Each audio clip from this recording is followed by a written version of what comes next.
بسم اللہ الرحمن الرحیم۔ معزز خواتین و حضرات، السلام علیکم۔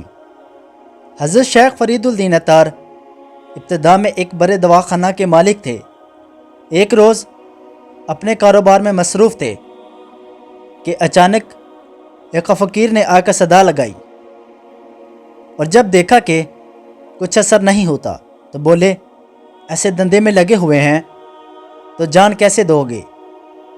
یہ جھنجھلا کر بولے، جیسے تم دو گے۔ فقیر نے کہا، بھلا میری طرح کیا دو گے؟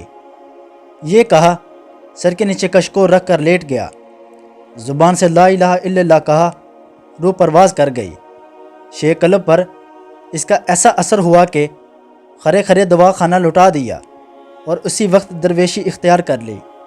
درویش اتنی دیر تک درویش نہیں بن سکتا جتنی دیر تک دنیا کا سونا اور مٹی ایک برابر نہ ہو جائے، اور آج کے دور میں درویش وہ ہے جسے دنیا کمال عزیز نہ ہو، اور وہ لوگوں کا بھلا سوچتا ہو اور ہر کسی کے ساتھ اچھا سلوک کرتا ہو اور اللہ کے رسول کے ساتھ محبت رکھتا ہو۔